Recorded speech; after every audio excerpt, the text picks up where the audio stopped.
Ang visit ng umaga ko. Kumakain ako ng itlog. Ano?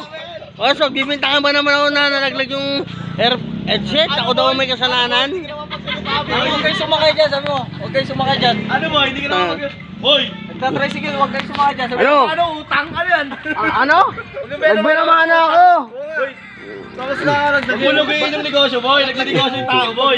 Nagbibinamana ako dyan. Nautang-utang ka ng itlog. Tapos sabi mo. Gusto niya, libre ko pa kayo eh. Gusto natin pakinggan sa'yo eh. Yan, yan. Oh, Liga, liga. Huwag tayo namin libre, kaya inutang mo na nga lang, kinain mo. Inutang mo na lang, so libre ka pa. Mga idol. Ang aga-aga, yan ang mga visit ng buhay ko. Dalawa na yan. Hindi ako kasali dyan, ha? Mga kabusog. Yung idol nyo, mga kabusog, nangungutang ng itlog. Ang aga-aga, oh.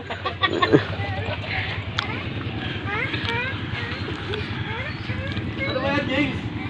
Punas mo tayo. Baka ng pusa.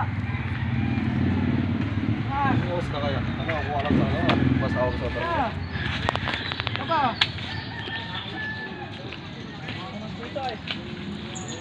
Ganun. Paglag ka, di ba? Samahan nyo naman usap-usap. May mga nakatawa ako. Ako mag-i-edit. Oo. Ako pag pagbibintangan mo na wala yung headset mo, loko ka.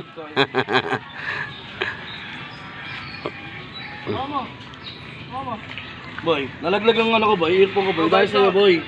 Kung di nalaglag yung itlog mo, di mo nalaglag yung earphone ko. Pinsir lang yun, ha? Walang tubig. Nabulunan ako. Di ba yung video yung itlog ko, Jim? Grabe ka naman na-exhaust na itlog ko rito. Ano? Si Bird. Buti ba yung baby, oh, tahimik lang, oh. Dapat kinuha mo na kayong galon. Pinong pinakarga.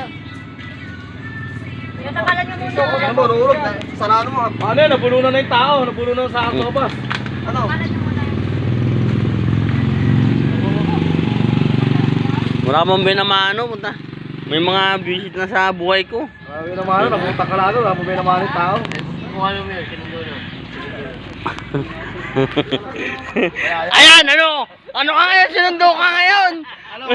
Mayaman ka pag wala sa mo, tahimik ka ngayon.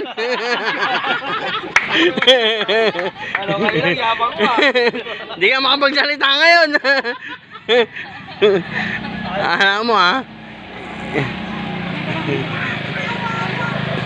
Malakas mga saryan, pero pag ganyan yung asawa, tahimik.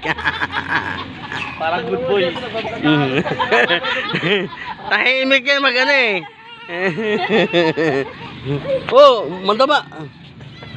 Tahimik ba? Tahimik? Oh, tahimik.